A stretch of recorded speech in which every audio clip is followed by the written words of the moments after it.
రేవంతన్న నిగ్గదీసి అడిగే మునగాడు వీడు భూమిన వానైతాడు పీద సాదల ధైర్యం వీడు దొంగ దొరల భరతం పడతాడు మన రేవంతన్న పేద ఇంటికి పండుగ తెస్తాడు.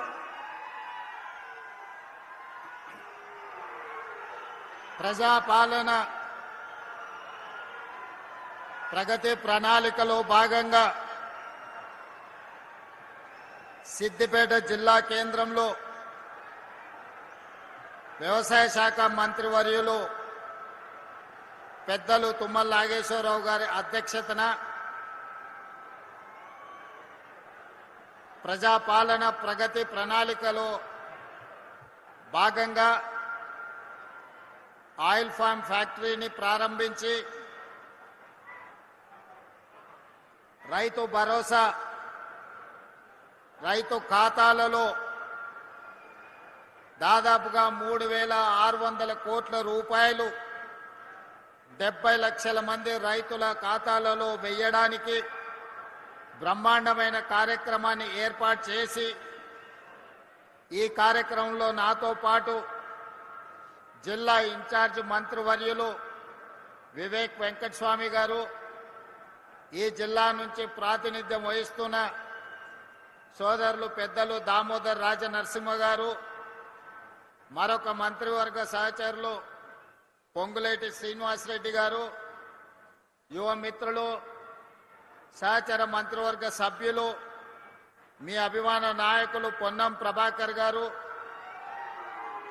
శాసన మండలి సభ్యులు, కాంగ్రెస్ పార్టీ అధ్యక్షులు మహేష్ కుమార్ గౌడ్ గారు, అదేవిధంగా ప్రభుత్వ ప్రత్యేక సలహాదారులు పెద్దలు సుదర్శన్ రెడ్డి గారు, పార్లమెంట్ సభ్యులు మిత్రులు రఘునందన్ రావు గారు, అదేవిధంగా రాజ్యసభ సభ్యులు వేం నరేందర్ రెడ్డి గారు, అదేవిధంగా మాజీ మంత్రివర్యులు పెద్దలు పోచారం శ్రీనివాసరెడ్డి గారు, ప్రభుత్వ విప్ విజయ్ రమణారావు గారు, డాక్టర్ కవ్వంపల్లి సత్యనారాయణ గారు, రామచందర్ నాయక్ గారు, బీర్లా ఐలయ్య గారు, అదేవిధంగా శాసనసభ్యులు డాక్టర్ సంజీవరెడ్డి గారు, నవీన్ యాదవ్ గారు, ఎమ్మెల్సీ అంజురెడ్డి గారు, ఆయిల్ ఫామ్ కార్పొరేషన్ చైర్పర్సన్ మిత్రులు జంగా రాఘవరెడ్డి గారు, అదేవిధంగా కార్పొరేషన్ చైర్మన్ అన్వేష్ రెడ్డి గారు, మా అక్క సోదరిమణి కార్పొరేషన్ చైర్పర్సన్ నిర్మలా జగ్గారెడ్డి గారు, అదేవిధంగా ఐఏఎస్ అధికారి విద్యా కమిషన్ చైర్పర్సన్ అక్నూరు మురళి గారు, నర్సారెడ్డి గారు, జిల్లా పార్టీ అధ్యక్షులు ఆకాంక్ష రెడ్డి గారు, వేదిక మీద ఉన్న పెద్దలందరూ, ప్రాణ సమానులైన సిద్దిపేట జిల్లా నుంచి వచ్చిన రైతాంగానికి అందరికీ, ముఖ్యంగా పాలపిట్టల లెక్క మెరిసిపోతున్న మా అక్కలందరికీ హృదయపూర్వకంగా నమస్కారం. ఈ వ్యవసాయ పండుగ దినాన ఉగాది పండుగ సందర్భంగా ఇంతమంది ఆడబిడ్డలు మొన్న చీర సారె రూపంలో ఈ ప్రభుత్వం ఇందిరమ్మ చీర పెడితే ఆ చీర కట్టుకొని ఈ పండుగ నాడు సోదరుడిని ఆశీర్వదించడానికి వచ్చినందుకు మా ఆడబిడ్డలందరికీ ప్రత్యేకంగా కృతజ్ఞతలు, ధన్యవాదాలు. ఇంతకుముందు మిత్రులు రఘునందన్ రావు గారు ఒక మాట చెప్పిండ్రు, ఎద్దేడ్చిన వ్యవసాయం రైతు ఏడ్చిన రాజ్యం సుభిక్షంగా ఉండదు అని. ఈ నానుడిని మా ప్రభుత్వం, వ్యక్తిగతంగా నేను సంపూర్ణంగా విశ్వసిస్తాను, నమ్ముతాను. అందుకే ప్రజాపాలనలో ఎన్ని సమస్యలు ఎదురైనా, సంక్షేమానికి ఎన్ని ఇబ్బందులు వచ్చినా, ఆర్థిక పరిస్థితులు మమ్మల్ని ఎన్నో రకాలుగా ఇబ్బంది పెడుతున్నా, రైతులకు సంబంధించిన ఏ సంక్షేమ పథకాన్ని కానీ, రైతులకు అందించాల్సిన ఉచిత కరెంటు కానీ ఎక్కడా లోటు రానియకుండా, అదేవిధంగా రైతులు పండించిన పంటను చివరి గింజ వరకు కొనాలి అని కార్యక్రమంగా పెట్టుకొని, కొన్న పంటకు గిట్టుబాటు ధరనే కాదు 500 రూపాయల బోనస్ కూడా ఇచ్చి రైతుల కళ్ళల్లో ఆనందం చూడాలి అని ఈ ప్రభుత్వం నిరంతరం తాపత్రయపడుతుంది, ప్రయత్నం చేస్తుంది. అందులో భాగంగానే ఈనాడున్న ఆర్థిక పరిస్థితులు అభివృద్ధి కార్యక్రమాలకు అవరోధంగా మారిన బట్టి విక్రమార్క గారితో మాట్లాడి రైతులకు మనం ఇస్తున్న రైతు భరోసా పెంచడమే కాదు, వాళ్లకు ఈరోజు సిద్దిపేట గడ్డ మీద నుంచి రైతు భరోసా నిధులను విడుదల చెయ్యాలని ఇంతకుముందు కంప్యూటర్లో తుమ్మల నాగేశ్వరరావు గారు ఇతర సహచర మంత్రివర్గ సభ్యుల సమక్షంలో 70 లక్షల మందికి 3,600 కోట్ల రూపాయలు దాదాపుగా ఇవాళ బటన్ నొక్కితే రేపటిలోగా మీ ఖాతాలలో ప్రతి రైతుకు 70 లక్షల మంది రైతుల ఖాతాలలో రైతు భరోసా నిధులు పడతాయి. అదే విధంగా ఇంకా మిగిలిన 5,400 కోట్ల రూపాయలు 20 రోజుల్లో ఇంకొక 2,700 కోట్లు, అక్కడి నుంచి ఇంకొక 20 రోజుల్లో ఇంకో 2,700 కోట్లు, దాదాపుగా ఇవాళ మార్చి 22 తారీఖు నాడు మనం ఉన్నాం. 45 రోజుల్లో 9,000 కోట్ల రూపాయల రైతు భరోసా 70 లక్షల రైతుల ఖాతాలలో వేసి రైతుల కళ్ళల్లో ఆనందం చూడాలి. ఈ ప్రగతి ప్రణాళికలో రైతుల సంక్షేమం కోసం పనిచేయాలని మా ప్రభుత్వం దీక్ష భూని ఈనాడు సిద్దిపేట జిల్లాకు వచ్చి ఈ కార్యక్రమాన్ని ప్రారంభించుకున్నాం. మిత్రులారా, నేను ఎక్కువ వివరాలు చెప్పదలుచుకోలేదు, కానీ కొన్ని వాస్తవాలను మీ ముందు ప్రస్తావించాల్సిన అవసరం ఉన్నది. 114 నెలలు చంద్రశేఖరరావు గారు పెద్దలు ముఖ్యమంత్రిగా పనిచేసింది. వారు పెట్టిన ఖర్చు సరాసరి రైతుల కోసం పెట్టిన ఖర్చు 2,533 కోట్లు ప్రతి నెల ఖర్చు పెడితే, ఈనాడు మాన ప్రభుత్వం వచ్చి 28 నెలలైతే ఈ 28 నెలల సరాసరి ప్రతి నెల 5,500 కోట్ల రూపాయలు ఈ రోజులో రైతు సంక్షేమం కోసం ఈ రోజు మన ప్రభుత్వం ఖర్చు పెడుతున్నది. ఈనాడు రైతులకు ఇస్తున్న 24 గంటల ఉచిత కరెంటు కావచ్చు, రైతులకు అందిస్తున్న గిట్టుబాటు ధర కావచ్చు, రైతులు పండించిన సన్న వడ్లకు 500 రూపాయల బోనస్ కావచ్చు, రైతు రుణమాఫీ కావచ్చు, రైతు భరోసా కావచ్చు, రైతు బీమా కార్యక్రమాలు కావచ్చు. మీకు అకాల వర్షాలు వరదలు వస్తే, ముఖ్యంగా కామారెడ్డి ప్రాంతంలో ఏ అకాల వర్షం వచ్చినా, ఏ వడగండ్ల వాన పడ్డా ముఖ్యంగా కామారెడ్డి ప్రాంతంలో రైతులకు కష్టాలు వస్తున్నాయి. ఇసుక మేటలు వేరినాయి. మొన్నటిసారి వచ్చిన తుఫాన్లో మీ జిల్లాలో చాలా దగ్గరలో చెరువులు తెగిపోతే ఈడ కాలువలు ఇసుక మేటలు పేరితే నేనే స్వయంగా వచ్చిన ఆ సందర్భంగా మిత్రుడు రఘునందన్ రావు గారు కూడా కొన్ని సమస్యల్ని మా దృష్టికి తీసుకురావడం జరిగింది. ప్రతి దగ్గర రైతుకు పంట నష్టం జరిగితే, అకాల వర్షాలు వచ్చినా, వరదలు వచ్చినా, వడగండ్ల వానబడ్డా రైతుకు ఎకరాకు 10,000 రూపాయల లాగా నష్ట పరిహారాన్ని అందించి ఈనాడు రైతులను ఆదుకుంటే, ఈ 28 నెలల్లో దాదాపుగా 1,30,40,000 కోట్ల రూపాయలు కేవలం రైతుల కోసమే ఖర్చు పెట్టి, ఇది రైతు ప్రభుత్వం, రైతు రాజ్యం అని చెప్పి రైతును రాజును చెయ్యాలని ఈనాడు మన ప్రభుత్వం ప్రయత్నం చేస్తుంది. మీ ఆశీర్వాదం, మీ అండదండలు ఉండడంతో ఈనాడు ఈ కార్యక్రమాన్ని అద్భుతంగా ముందుకు తీసుకెళ్తున్నాం. అదేవిధంగా మిత్రులారా, ఇంతకుముందు తుమ్మల నాగేశ్వరరావు గారు ఒక మాట చెప్పిండ్రు. ఈరోజు కేవలం వరి, ఈరోజు రాష్ట్రము చిన్నదైనా భారతదేశంలో ఈ 2 సంవత్సరాలు ప్రతి పంట మొట్టమొదటి స్థానం భారతదేశంలో తెలంగాణ రాష్ట్రం ముందు నిలబడ్డది వరి పండించడంలో. పోయిన సంవత్సరం 2,58,00,000 మెట్రిక్ టన్నుల వరి ఉత్పత్తి చేసి దేశంలోనే నెంబర్ 1 రాష్ట్రంగా ఈనాడు తెలంగాణ రాష్ట్రం నిలబడ్డది. కానీ ఈనాడు మా రైతులను చైతన్యం కలిగిన నిజామాబాద్, అదేవిధంగా మెదక్ జిల్లా ప్రాంత రైతాంగాన్ని నేను ఈ వేదిక మీద నుంచి విజ్ఞప్తి చేయదలుచుకున్నా. ఒకనాడు ఈ ప్రాంతంలో నిజాం సర్కారు ఉన్నప్పుడే నిజాం చక్కెర కర్మాగారాన్ని కట్టడం జరిగింది. ఈ ప్రాంతంలో రైతులు కమర్షియల్ క్రాప్లు పండించడంలో చాలా చైతన్యం కలిగిన వాళ్ళు. ఈ ప్రాంతంలోనే చెరుకు పండించేది, ఈ ప్రాంతంలోనే సోయాబీన్ పండించేది, ఈ ప్రాంతంలోనే మొక్కజొన్న పండించేది, ఈ ప్రాంతంలోనే ఎర్రజొన్నలు పండించేది, ఈ ప్రాంతంలోనే మీరు పసుపు పండించేది. ఆనాడు పెద్దలు చెప్పేవాళ్ళు, నేను నిజామాబాద్ వెళ్ళినప్పుడు, ఒకప్పుడు ఒక క్వింటాల్ పసుపు మార్కెట్లో అమ్మితే తులం బంగారం కొనుక్కొని ఇంటామ కోసం తీసుకొచ్చేది అని. మరి ఇవాళ తులం బంగారమేమో 2 లక్షలు అయింది, పసుపుకు మాత్రము ఈరోజు ధరలు లేవు. కానీ ఈనాడు వ్యవసాయంలో మార్పు రావాలి. ఈరోజు పామాయిల్ ఫ్యాక్టరీని దాదాపుగా 750 కోట్ల రూపాయలతోని ఈనాడు కార్పొరేషన్ ఆధ్వర్యంలో ఈరోజు ప్రారంభించుకున్నాం. తుమ్మల నాగేశ్వరరావు గారు, రఘునందన్ రావు గారు చెప్పినట్టు తెలంగాణ రాష్ట్రంలో పామాయిల్ పంట ఈనాడు 3 లక్షల ఎకరాలకు చేరింది. 3 లక్షల ఎకరాలు కాదు, 10 లక్షల ఎకరాల పామాయిల్ పండించినా కొనడానికి ప్రభుత్వం సిద్ధంగా ఉంది. మీకు లాభసాటి వ్యవసాయంగా మారుతుంది. రైతును పంట మార్పిడిలోకి రావాల్సిందిగా నేను విజ్ఞప్తి చేస్తున్నా. ఇవాళ వేదిక మీద వరంగల్ రైతులు ఉన్నారు, రాజకీయ నాయకులు ఉన్నారు, ఖమ్మం జిల్లాకు సంబంధించిన వాళ్ళు ఉన్నారు, నల్గొండకు సంబంధించిన వాళ్ళు ఉన్నారు. మీరు ఖమ్మం వరంగల్ ప్రాంతానికి పోతే మీకు పత్తి పండుతుంది, మిర్చి పండుతుంది. నల్గొండకు వస్తే వడ్లతో పాటు కొన్ని కందులు పండుతాయి.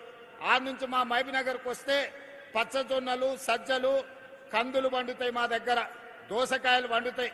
రంగారెడ్డి జిల్లాకు వస్తే, వికారాబాద్ రంగారెడ్డి జిల్లాకు వస్తే ఇవాళ భారతదేశానికి మంచి కందిపప్పు ఆ ప్రాంతంలో పండిస్తున్నాం. ఈరోజు రంగారెడ్డి జిల్లాలో ద్రాక్ష తోటలు కానీ, కూరగాయలు కానీ, పాలకూర కానీ, మెంతం కూర కానీ, ఈరోజు కొత్తిమీర కట్టలు కానీ, ఒకప్పుడు ద్రాక్ష తోటలు కానీ రంగారెడ్డి జిల్లా చుట్టూతో ఉండేది. పాడి పరిశ్రమ ఉండేది. ఆర్టీసీలో బస్ ఎక్కితే వనస్థలపురం, హయత్ నగర్ నుంచి పాల క్యాన్లతోని, కూరగాయల తట్టలతోటి పండ్లు, ఫలాలు, కూరగాయలు తీసుకొని మా రైతులు ఆర్టీసీ బస్సులో హైదరాబాద్కు అమ్మనికి వచ్చేది. కాలం మారింది, రియల్ ఎస్టేట్ పెరిగింది, పంట తోటలు అన్నీ కూడా లేఅవుట్లు అయిపోయినాయి, ప్లాట్లు అయిపోయినాయి. ఇవాళ ఎక్కడ చూసినా పాలు ఎక్కడి నుంచో కొనుక్కుంటున్నాం, కూరగాయలు విదేశాల నుంచి తెచ్చుకుంటున్నాం, కోడిగుడ్లు పక్క రాష్ట్రం నుంచి తెచ్చుకుంటున్నాం, తమిళనాడు నుంచి. మరి చికెన్ కావాలంటే ఒక దగ్గరకు పోతున్నాం, పాలు కావాలంటే చిత్తూరు పోతున్నాం, కూరగాయలు కావాలంటే ఇంకో రాష్ట్రం పోతున్నాం. ఇట్లా ఏది చూసినా ఇవాళ ఇతర ప్రాంతాల నుంచో, ఇతర జిల్లాల నుంచో, ఇతర రాష్ట్రాల నుంచో, ఇతర దేశాల నుంచో దిగుమతి చేసుకునే పరిస్థితి వచ్చింది. దీనికి కారణం ఏందో మా రైతన్నలను ఆలోచన చేయమంటున్నా. మా తుమ్మల నాగేశ్వరరావు గారికి నేను సూచన చేస్తున్నా, రైతుల చైతన్యం తీసుకురావాలి. రైతులు పండించే వడ్లు ఒక్కటే మన సమస్యకు పరిష్కారం కాదు. ఇవాళ వరి పండిస్తే వ్యవసాయ రైతుకు కష్టం తక్కువ ఉందని వరి పండిస్తుండ్రు, వరి కొంటున్నాం. కానీ భారతదేశంలో ఈరోజు ఈ దేశానికే కాదు, ప్రపంచంలో అన్ని దేశాలకు మన దగ్గర పండించిన వడ్లు, బియ్యం సరఫరా చేసినా ఇంకా మిగిలిపోయే పరిస్థితి ఉంది. మన కేంద్ర మంత్రిని కలిసినప్పుడు మేము ఈసారి 50 లక్షల మెట్రిక్ టన్నుల కంటే మేము ఎక్కువ ప్యాడీ కొనము, మీరు ఆపండి అన్నారు. ఇప్పటికే ఈ సంవత్సరం 71 లక్షల మెట్రిక్ టన్నుల వడ్లు మనం కొన్నాం. మరి కొన్న వడ్లు ఏం చేయాలో మీరు ఆలోచన చేయండి. ఇవాళ గిట్టుబాటు ధరతో పాటు బోనస్ ఇచ్చి కొన్న తర్వాత, ఈరోజు పేదలకు సన్న బియ్యం ఇచ్చిన తర్వాత ఇంకా లక్షల మెట్రిక్ టన్నుల వడ్లు, బియ్యం మన దగ్గర మిగిలిపోతున్నాయి. ఈరోజు విదేశాలకు ఎగుమతి చేద్దామంటే సరైన గిట్టుబాటు ధర లేదు, లాభసాటిగా లేదు, సమస్యలు వస్తున్నాయి. మరి అందుకే ఇవాళ పంట మార్పిడికి మనం పూనుకోవాలి. ప్రభుత్వం రైతులను ప్రోత్సహించాలి, మిల్లెట్స్ పండించాలి, కూరగాయలు పండించాలి, పండ్లు పండించాలి. ఈరోజు పాలకూర లాంటి ఆకుకూరలన్నిటిని కూడా మనం పండించాలి. ఈరోజు రైతులకు పాలు కావాలి అంటే పేద పట్టణంలో ఉండే వాళ్లకు ఈరోజు పాలు పండ్లు కొనాలంటే ఎక్కడికో పోవాల్సి వస్తుంది. వీటన్నిటినీ ఈరోజు మన పంట మార్పిడి ద్వారా రైతులకు అన్ని అవకాశాలు కల్పించాలి. రైతులను ప్రోత్సహించడానికి ప్రణాళికలు సిద్ధం చేయాలి.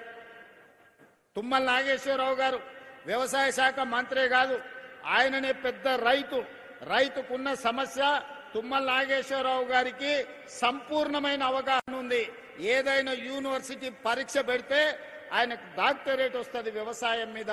వ్యవసాయంలో ఆయన ప్రజాప్రతినిధిగా ఉంటే ప్రజలల్లో ఉంటాడు, ప్రజాప్రతినిధిగా లేకపోతే వ్యవసాయ పొలాలలో లొంగి కట్టుకొని వ్యవసాయ పనుల మీద ఉంటాడు. ఇవాళ అలాంటి వాడు మనకు వ్యవసాయ శాఖ మంత్రిగా ఉండడం మన అందరి అదృష్టం. అందుకే తుమ్మల నాగేశ్వరరావు గారికి నేను విజ్ఞప్తి చేస్తున్నా, పంట మార్పిడికి అవసరమైన ప్రణాళికలు తీసుకురండి. కేంద్ర ప్రభుత్వంతో మాట్లాడదాం, మోడీ గారిని అడుగుదాం. మిత్రుడు రఘునందన్ రావు గారు ఉన్నారు, కిషన్ రెడ్డి గారు ఉన్నారు, బండి సంజయ్ గారు ఉన్నారు, 8 మంది ఎంపీలు ఉన్నారు. తెలంగాణ రాష్ట్రంలో పంట మార్పిడి ద్వారా రైతులకు లాభసాటిగా కేంద్ర ప్రభుత్వం రాష్ట్ర ప్రభుత్వం కలిసి మెలిసి ఏ విధంగా లాభసాటిగా చేద్దాం, రైతులు తలెత్తుకొని నిలబడే విధంగా, రైతులు పండించిన పంటకు లాభసాటిగా ధరలు వచ్చే విధంగా ఈరోజు పామాయిల్ పండిస్తే 4 సంవత్సరాలు మనకు రిజల్ట్ రాదు అని చెప్తున్నారు. 4 ఏళ్లు మరి రైతు ఎట్లుండాలంటే రైతును ఆదుకోవాల్సిన అవసరం ఉంది అని ఇంతకుముందు మిత్రులు చెప్పారు. అందుకే కేంద్ర ప్రభుత్వంతో పాటు కేంద్ర ప్రభుత్వం రూపాయి ఇస్తే తెలంగాణ నుంచి కూడా ఇంకో రూపాయి తోడేసి ఆ 2 రూపాయలు రైతుకి 4 ఏళ్లు బతకడానికి జీవనం సాగించడానికి సహకారం అందిస్తాం. పామాయిల్ ఫ్యాక్టరీలు కడదాం. ఈ వేదిక మీద నుంచి తుమ్మల నాగేశ్వరరావు గారికి నేను విజ్ఞప్తి చేస్తున్నా, మా కొడంగల్ అత్యంత వెనుకబడిన ప్రాంతం, అమాయకులు మంచోళ్ళు, అడగడం కూడా రానోళ్ళు. అందుకే ఇవాళ నేను బాధ్యత ఎక్కువ తీసుకోవాల్సి వచ్చింది. చాలా రోజుల నుంచి ఉపాసం అన్నారు, 1 పూట తిని బతికాను. ఇప్పుడన్నా నేను ఉన్నప్పుడన్నా 2 పూటల భోజనం పెట్టి పొద్దుటి పూట కొంచెం టిఫిన్ పెడితే మా రైతులు మా ప్రాంత ప్రజలు కొంత బాగుపడతారు. అందుకే తుమ్మల నాగేశ్వరరావు గారికి వేదిక మీద నుంచి విజ్ఞప్తి చేస్తున్నా, సిద్దిపేటలో కట్టిన ఈ ఫ్యాక్టరీ కొడంగల్ నియోజకవర్గంలో కూడా ఇట్లాంటిది ఒక ఫ్యాక్టరీ కట్టండి, మా రైతులకు ఉపయోగపడుతుంది. దయచేసి తుమ్మల గారు, అదేవిధంగా మిత్రులు దామోదర్ రాజనరసింహ గారు, మహబూబ్ నగర్ జిల్లా ఇన్ఛార్జ్ మంత్రివర్యులు వారు దామోదర్ రాజనరసింహ గారు ఒక్కసారి సమీక్ష చేసి ఇంత మంచి ఫ్యాక్టరీని నా నియోజకవర్గంలో కట్టడానికి దామోదర్ రాజనరసింహ గారిని, తుమ్మల నాగేశ్వరరావు గారిని విజ్ఞప్తి చేస్తున్నా. ఇది మంచి లాభసాటి వ్యవసాయం. ఇలాంటివి వస్తే, ఇలాంటి పరిశ్రమలు వస్తే మన పిల్లలు చదువుకోవడానికి, మన కుటుంబం బాగుపడడానికి, మనం ఒక మంచి ఇల్లు కట్టుకోవడానికి, మనం మంచి కారు కొనుక్కోవడానికి ఎవరి దగ్గరను పోయి చేయి ఆపాల్సిన అవసరం లేదు. ఇవాళ పెద్దలు సుదర్శన్ రెడ్డి గారు ఉన్నారు. మనందరికీ తెలుసు, మనం అంకాపూర్ చికెన్ అని తింటుంటాం అప్పుడప్పుడు. అంకాపూర్ అమెరికాలో లేదు, నిజామాబాద్లో ఉంది అంకాపూర్ అనే ఊరు. ఆ కాలంలో మారుతి కార్లు వచ్చినప్పుడు ఊరంతా వ్యవసాయం చేసుకునే రైతులు అందరూ పోయి మారుతి కార్లు కొనుక్కొని వచ్చారు. వ్యవసాయము లాభసాటిగా అంకాపూర్ వాళ్ళు అంటే మా మహేష్ గౌడ్ గారు అంటుంటారు, మీరు వ్యవసాయం నేర్చుకోవాలంటే మా అంకాపూర్ వచ్చి చూడండి అని. సంతోషమే, చూస్తాం. కానీ తెలంగాణలో 12,702 గ్రామ పంచాయతీలు ఉన్నాయి. ప్రతి గ్రామ పంచాయతీ ఒక అంకాపూర్ కావాలి. ప్రతి రైతు వ్యవసాయంలో సంపాదించి, వ్యవసాయంలో పంట పండించి కారు కొనుక్కునే స్థాయికి రావాలి. ఆ విధంగా అంకాపూర్ అనే గ్రామాన్ని ఆదర్శంగా తీసుకొని తెలంగాణ రాష్ట్రం 12,728 గ్రామ పంచాయతీలు ఉన్నాయి. అన్ని గ్రామ పంచాయతీలను అంకాపూర్ లాగా తీర్చిదిద్దాల్సిన బాధ్యత ఈ ప్రభుత్వం మీద ఉన్నది. ఆ కార్యక్రమాన్ని మన అందరం కలిసి భుజాలకు ఎత్తుకుందాం. ఇవాళ రైతులు వేరే పంటకు పోతే నష్టం జరుగుతుందని ఆలోచన చేయకండి. ఇవాళ మిల్లెట్స్ అని, ఆర్గానిక్ ఫుడ్ అని ఈరోజు రకరకాల పండ్లు కూరగాయలు ఎక్కడెక్కడి నుంచో కొనుక్కుంటున్నాం. అదే మన దగ్గర పండించుకుంటే లాభసాటిగా ఉంటుంది, ఎక్కడికో వెళ్లాల్సిన పని లేదు. ఇవాళ అమెరికన్ రీసెర్చ్ సెంటర్ ఇక్రిసైట్ వచ్చి మీ దగ్గరనే పెట్టారు.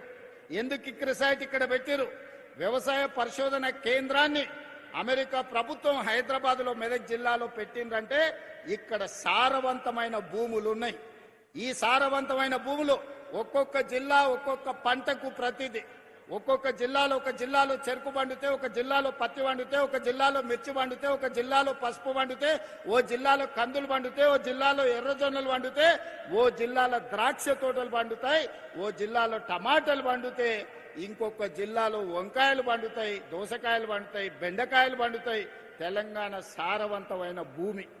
ఈ సారవంతమైన భూమికి పనిచేసే కష్టపడే రైతు అవసరం ఉంది. ఇవాళ ఫ్యాక్టరీలు, పెద్ద పెద్ద ఉద్యోగాలు, ఐటీ కొలువుల కంటే కూడా 2 ఎకరాల వ్యవసాయంలో అంతకంటే ఎక్కువ సంపాదించడానికి అవకాశం ఉన్నది. అందుకే ప్రభుత్వాలు కూడా వినూత్నంగా ఆలోచన చేయాలి. ప్రభుత్వాలు సాంకేతిక నైపుణ్యాన్ని రైతులకు అందుబాటులోకి తీసుకురావాలి, రైతులకు అవగాహన కల్పించాలి, రైతులకు విత్తనాలు ఇవ్వాలి, రైతులు పంట పండించడానికి అవకాశం ఇవ్వాలి. రైతు పండించిన పంటను ప్రభుత్వం అమ్మడానికి అవసరమైన కొనుగోలు కేంద్రాలను ఏర్పాటు చేయడమే కాకుండా అంతర్జాతీయ మార్కెట్లో మన రైతులు పండించిన పంటలు ఎగుమతి చేసుకోవడానికి ప్రభుత్వం బాధ్యత తీసుకొని ఎగుమతి చెయ్యాలి. దానికి సంబంధించి మన ప్రభుత్వం ప్రయత్నం చేస్తుంది. నాకు కావాల్సిందంతా వయసు ఉంది, ఓపిక ఉంది, అవగాహన ఉంది. తెలివంది అడిగి తెలుసుకుంటా. నాకు తెలుసని నేను గొప్పలకు ఓను. తెలివంది ఏమని ఉంటే తెలుసుకుంటా. నేను తెలుసుకున్నది మీతో పంచుకుంటా. నేను మీతో పంచుకున్నది మీరు పంట పండిస్తే తెలంగాణ అద్భుతమైన తెలంగాణ, బంగారు తెలంగాణ అంటే గిదే బంగారు తెలంగాణ. తెలంగాణలో పంటే ప్రతి పంట, ప్రతి గింజ బంగారు తెలంగాణలో భాగస్వాములను చేస్తుంది అని చెప్పి ఈనాడు మా రైతాంగం అందరూ కూడా కదిలి రావాలి. ముఖ్యంగా మా అన్నలు నగదు ఉంటే సాయంత్రం బెల్ట్ షాప్కి ఇచ్చొస్తారు. కానీ ఆ నగదు మా అక్కల దగ్గర ఉంటే ఇంటికి ఉపయోగపడుతుంది, పిల్లల చదువులకు ఉపయోగపడుతుంది, వ్యవసాయంలో ఎరువులు ఏమైనా కొనుక్కోవడానికి ఉపయోగపడుతుంది. అందుకే ఈనాడు మహిళల ప్రాతిపదికన ఇవాళ రేషన్ కార్డు ఇచ్చిన మహిళలకే, సన్న బియ్యం ఇచ్చిన మహిళలకే, ఇందిరమ్మ ఇల్లు ఇచ్చిన మహిళలకే, ఇందిరమ్మ ఇంట్లో 200 యూనిట్లు ఉచిత కరెంట్ ఇచ్చిన మా ఆడబిడ్డల కళ్ళల్లో వెలుగు చూడాలనేదే ఇవాళ ఏ సంక్షేమ పథకం ఇచ్చినా ఈనాడు మహాలక్ష్మి ద్వారా ఆర్టీసీ బస్సుల్లో ఉచిత ప్రయాణం చేస్తున్నారని అంటున్నారు. అవును, మీ తమ్ముడు ఉన్నాడు కాబట్టే ఇవాళ 28 నెలల్లో ఎన్నడన్నా ఎవరన్నా ₹1 అడిగినరా? అక్క బస్సు ఎక్కితే ఎవరన్నా రూపాయి అడిగిర్రా? ప్రారంభించినాడు మా ఎమ్మెల్యేమ్మ అడిగింది, యశస్విని రెడ్డి. మరి పైసలు అడిగితే ఎట్లా అని నేను చెప్పిన, ప్రతి ఆడబిడ్డను హ్యాండ్ బ్యాగ్లో మీ సోదరుడు ఫోటో పెట్టుకొని ఆ కండక్టర్కి నా టికెట్ పైసలు అడితే మా తమ్ముడు పట్నం వాళ్ళు ఉంటాడు, పోయి తెచ్చుకోపు అని చెప్పమని చెప్పిన. ఈ 2 ఏళ్లలో మా అక్కలు చెప్పాలి. అంతకుముందు అమ్మగారి ఇంటికి పోవాలంటే ఇంటి ఆయనను అడగాల్సిన పరిస్థితి. అమ్మవారిని దర్శించుకోవాలంటే ఏం పోతావు లే అమ్మ అంటే బాధపడి ఇంట్లో ఉండేది. ఇవాళ అమ్మగారి ఇంటికి పోవాలన్నా, అమ్మవారిని దర్శించుకోవాలన్నా ఇంటి ఆయన బాయ్ కాడుకో ఇంటికి వచ్చే లోపల పోయి చూసి మళ్ళీ ఇంటికి వచ్చి రావచ్చు. మళ్ళీ ఎప్పటిలాగే ఈటీవీ మా టీవీ సీరియల్ చూడవచ్చు. అవునా? మరి ఇవాళ ఆర్టీసీ బస్సుల ఉచిత ప్రయాణానికి 9,000 కోట్ల రూపాయలు మన ప్రభుత్వం ఖర్చు పెట్టింది. ప్రతి నెల మా ఆడబిడ్డల బస్సు ఉచిత ప్రయాణానికి 350 కోట్ల రూపాయలు నెల నెల టంచన్గా ఆర్టీసీకి ఇచ్చి నష్టాలలో ఉండి ఆత్మహత్యలు చేసుకుంటున్న ఆర్టీసీ కార్మికులను 50,000 కుటుంబాలను ఇవాళ ఈ పథకం ద్వారా మనం ఆదుకోవడం జరిగింది. ఉచిత ప్రయాణమే కాదు, ఈనాడు 1000 బస్సులను కొని 1000 బస్సులకు మహిళా సంఘాలను ఈ రోజు యజమానులను చేసి ఆర్టీసీకే కిరాయికి పెడితే మా పొన్నం ప్రభాకర్ గారు నెల నెల మా బిడ్డల ఆడబిడ్డలకు ఈ రోజు ఆర్టీసీ బస్సు యజమానులను చేస్తే బరాబర్ కిరాయి పైసలు కట్టే పరిస్థితి వచ్చింది. ఇవాళ పెద్ద పెద్ద కంపెనీలు కాదు, ఈ రోజు మా ఆడబిడ్డలే 1000 బస్సులకు యజమానులైన. ఉచిత ప్రయాణమే కాదు, బస్సులకు మా ఆడబిడ్డలు యజమానులైన. ఇవాళ మా ఆడబిడ్డల్ని పెట్రోల్ బంకులు పెట్టించిన స్వయం సహాయక సంఘాలకు ఈ రోజు మా నారాయణపేటలో అదేవిధంగా ఇతర ప్రాంతాలలో ఇవాళ ఆడబిడ్డలకు పెట్రోల్ బంకులు ఇచ్చినాం, మీరు స్వయంగా నడుపుకోండి అని చెప్పినాం. ఇవాళ 67 లక్షల మంది ఆడబిడ్డలు స్వయం సహాయక సంఘాలలో సభ్యులుగా ఉన్నారు. అందుకే నేను ఒక మాట చెప్పిన, మా అధికారులకు ఆదేశాలు ఇచ్చిన 2034 సంవత్సరం లోపల 1 కోటి మంది సభ్యులను చెయ్యాలి. 1 కోటి మందిని కోటీశ్వరులను చేసే వరకు విశ్రమించేదే లేదు. ఆడబిడ్డల కోసం ఈ ప్రభుత్వం పని చేస్తుందని చెప్పినాం. మా అక్కలందరికీ నేను సూచన చేస్తున్నా, ఇవాళ మీరు 67 లక్షల మంది సభ్యులు ఉన్నారు. దీన్ని 1 కోటి మందిని చేసే బాధ్యత ప్రతి సంఘం సభ్యురాలు బాధ్యత. ముఖ్యంగా పట్టణాలలో తక్కువ చేరింది, పల్లెటూర్లలో 90% చేరింది, కానీ పట్నంలో తగ్గిరు. పట్నంలో కూడా సంఘం సభ్యులను పెంచండి. ఇప్పటి వరకు 28 నెలల్లో 57,000 కోట్ల రూపాయల బ్యాంకు లింకేజ్ ఇచ్చి 0 వడ్డీ మీద 1,350 కోట్ల రూపాయలు ఇవాళ బ్యాంకులకు మన ప్రభుత్వం కట్టింది. ఇవాళ మీరు ధైర్యంగా బ్యాంకుల లింకేజ్ తీసుకోండి, వ్యాపారాలు చేయండి, ఆర్థికంగా ఎదగండి. మీకు అండగా ఈ ప్రభుత్వం నిలబడుతుంది. ఒకనాడు సోలార్ విద్యుత్ అంటే తుమ్మల నాగేశ్వరరావు గారు, ఒకప్పుడు సోలార్ విద్యుత్ అంటే అదానీ అంబానీలే ఉండేది. కానీ ఇవాళ సోలార్ విద్యుత్ అంటే 1000 మెగావాట్లకి యజమానులు మా ఆడబిడ్డలైనరు. ఇవాళ అదానీ అంబానీతోని మా ఆడబిడ్డలు సోలార్ విద్యుత్ ఉత్పత్తి చేస్తే రాష్ట్ర ప్రభుత్వం కొనుగోలు చేస్తుంది. ఇవాళ మా ఆడబిడ్డలకు తెలియని వ్యాపారం లేదు, వ్యాపారంలో మెలకువలు లేవు. అందుకే హైటెక్ సిటీ పక్కన మైక్రోసాఫ్ట్, ఇన్ఫోసిస్ లాంటి ఐటీ కంపెనీలు ఉన్నాయన్నారు. మరి శిల్పారామం పక్కన 3.5 ఎకరాలు 1000 కోట్ల భూమి 106 స్టాల్స్ మా ఆడబిడ్డలకిచ్చి వాళ్ళు తయారు చేసే వస్తువులన్నిటినీ ప్రపంచానికి అమ్మే విధంగా, ప్రదర్శించే విధంగా ఇవాళ ఇందిరా మహిళా శక్తి సెంటర్ని హైటెక్ సిటీ పక్కన ఆడబిడ్డలకు ఇచ్చినాం. ఇవాళ వాళ్ళు తయారు చేసే వస్తువులను అమెజాన్ ఆన్లైన్లో కొనుక్కోవడానికి ఈరోజు పెట్టించినాం. మా ఆడబిడ్డలు తయారు చేసే ఉత్పత్తి వస్తువులు ఈరోజు ప్రపంచానికే ఈరోజు మార్గదర్శకంగా తయారైనాయి. అందుకే మా ఆడబిడ్డలందరినీ నేను కోరుకునేది ఒక్కటే, మీరు ఆర్థికంగా నిలబడాలి. స్వయం శక్తితోని ఉన్నప్పుడే, మీ కాళ్ళ మీద మీరు నిలబడ్డప్పుడే మీ కుటుంబంలో గౌరవం ఉంటుంది. భర్త అయినా కొడుకైనా ఆడబిడ్డ చేతిలో నగదు ఉన్నప్పుడు ఇచ్చే మర్యాద వేరు. ఆడబిడ్డ చేతిలో నగదు లేకపోతే పండుగ పూట చీర కొనుక్కోవాలన్నా కొడుకునో మొగుడునో అడగాల్సి వస్తే ఆత్మగౌరవం ఉండదు.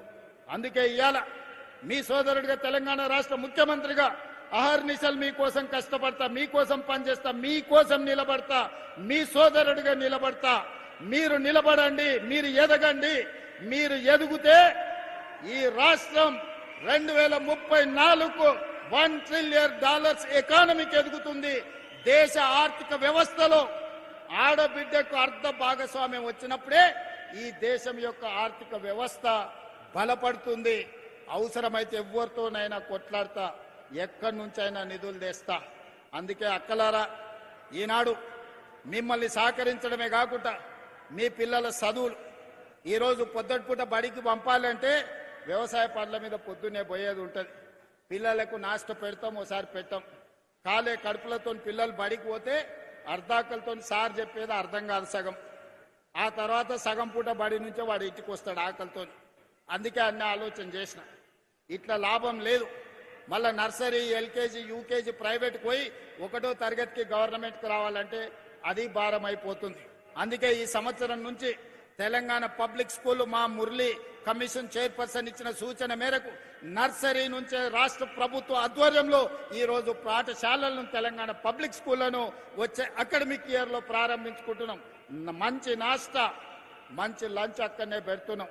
ఒక రోజు పిల్లలకు పాలిస్తాం, 2వ రోజు రాగి జావ ఇస్తాం.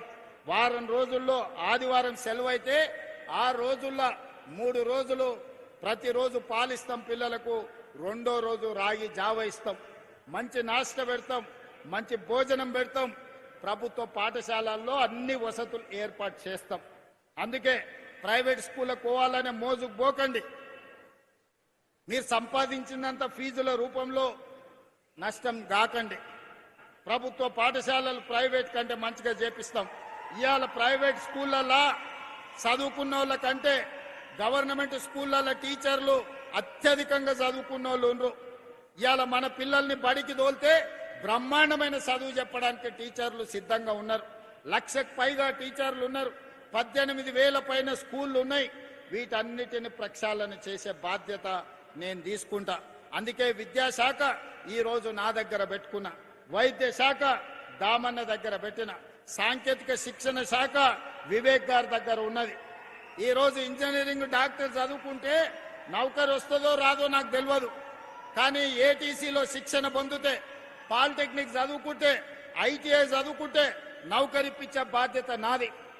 ఈరోజు సాంకేతిక నైపుణ్యం నేర్చుకోండి. ఇవాళ మీరు చూడండి, ఇంజనీరింగ్ చదువుకున్న పిల్లగాడు ఇంటికి వస్తుండు.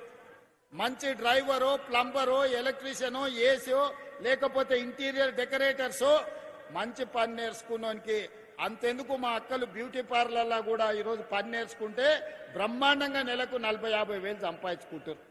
ఇవాళ ఒకప్పుడు కటింగ్ చేయాలి, మంగళ షాప్లో చేయాలంటే నామోషిగా ఫీల్ అయ్యేది. మంగళంలో వృత్తి మనం చేస్తామని. ఇవాళ జూబ్లీస్, బంజారాలో చూస్తే పెద్ద పెద్ద రెడ్లు, పెద్ద పెద్ద కమ్మోళ్ళు, తుమ్మల నాగేశ్వరరావు గారి చుట్టాలు, మా చుట్టాలు అందరూ కూడా బ్యూటీ పార్లర్లు పెట్టుకొని పెద్ద పెద్ద మంగళ షాపులు నడుపుతున్నారు.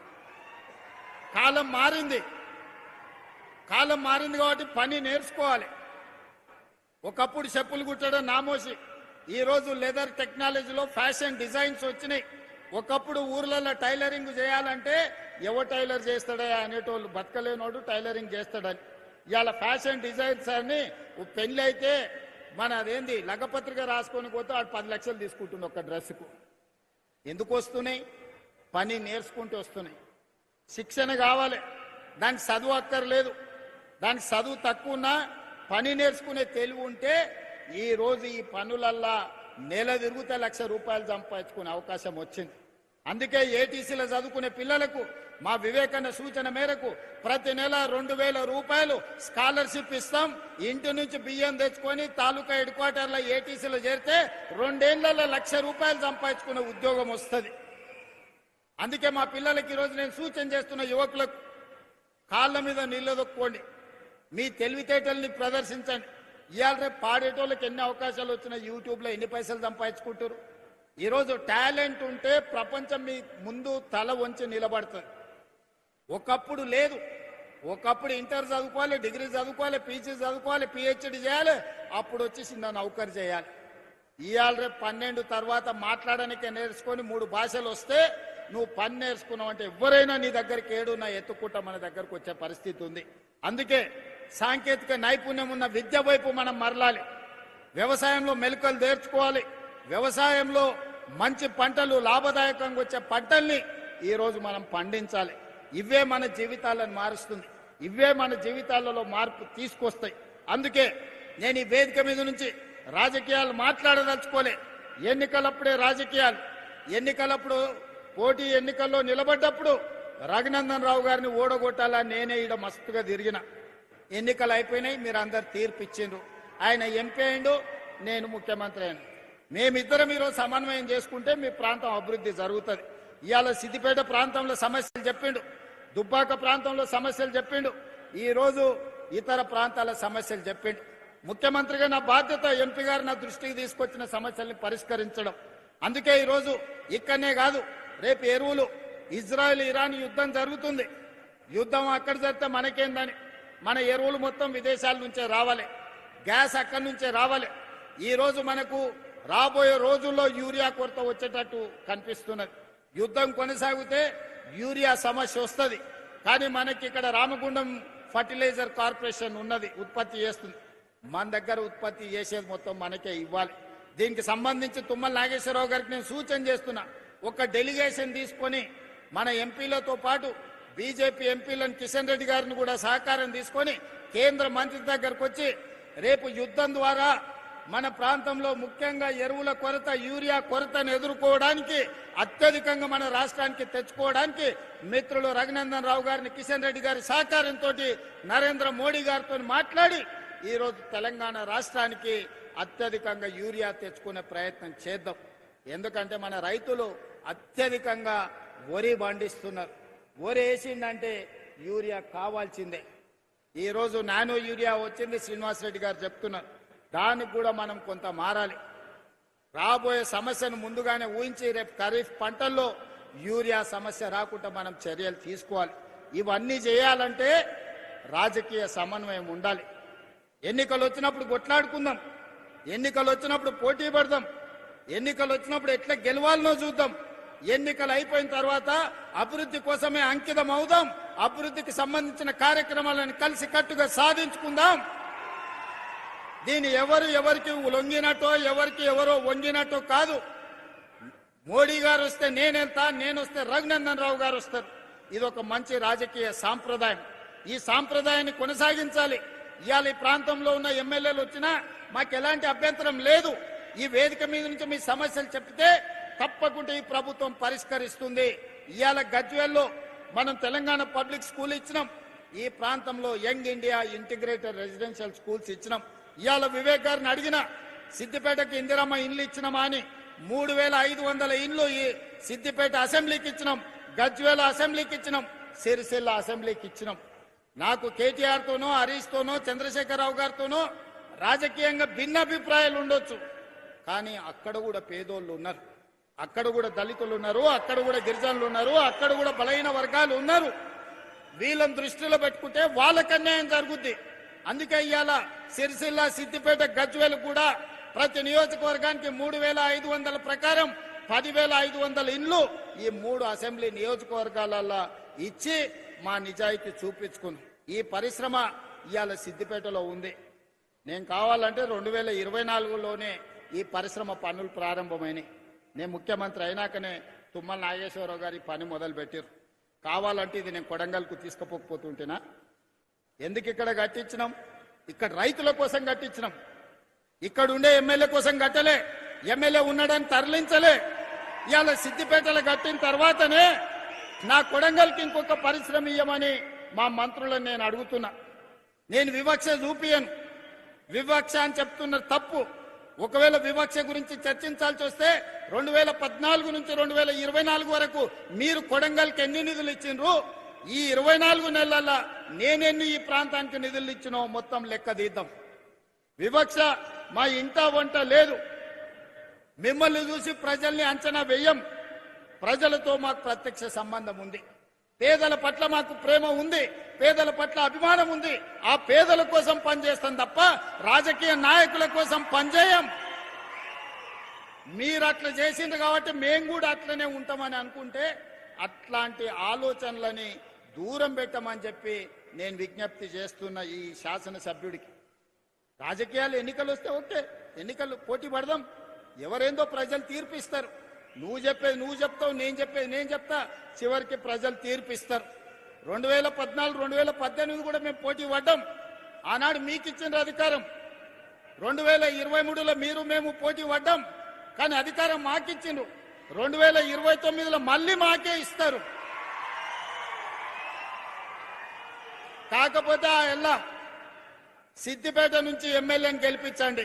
సిద్దిపేట నుంచి గెలిచిన ఎమ్మెల్యేను, సిద్దిపేట నుంచి గెలిపించిన ఎమ్మెల్యేను మా పెద్దలు దామోదర్ రాజనరసింహ గారు, మా వివేక్ వెంకటస్వామి గారు మంత్రిని చేయించే బాధ్యత వాళ్ళిద్దరు తీసుకుంటారు. 2029 ఎన్నికలలో సిద్దిపేటలో గెలిచే ఎమ్మెల్యేను వాళ్ళిద్దరు మంత్రిని చేసే బాధ్యత తీసుకుంటారు. ఈ వేదిక మీద నుంచి నేను మీకు మాట ఇస్తున్నా. ఈ ప్రాంతంలో 1984 నుంచి 2029 వరకు ఒకే కుటుంబం ప్రజలలో ఉన్నారు. ఇతరులకు ఒక అవకాశం ఇవ్వండి అని నేను అడుగుతున్నా. చూడండి, మార్పు చేసి చూడండి, మంచి జరుగుద్దో లేదో చూడండి. అందుకే ఈ ప్రాంత ప్రజలు చైతన్యవంతులు. ఈ ప్రాంత ప్రజలు విచక్షణతో ఆలోచన చేయండి. ఈ ప్రాంతాన్ని అభివృద్ధి చేసే బాధ్యత మా ప్రభుత్వం తీసుకుంటది.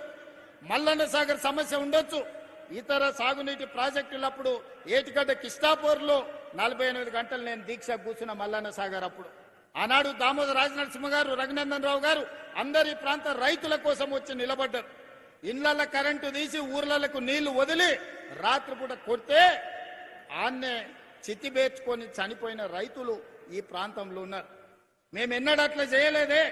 రైతులను ఒప్పించి, రైతులను మెప్పించి, నష్టపరిహారం పెంచి మొన్న నారాయణపేట కొడంగల్ ప్రాజెక్టు కడితే ప్రజలు అడిగితే 14 లక్షలు మేము ఇస్తామంటే కాదంటే 20 లక్షలు పెంచి 98.5% రైతులు లైన్లో నిలబడి ప్రభుత్వానికి భూమి ఇచ్చినాకనే నారాయణపేట కొడంగల్ ఎత్తిపోతల పథకాన్ని పనులను నేను ప్రారంభించిన.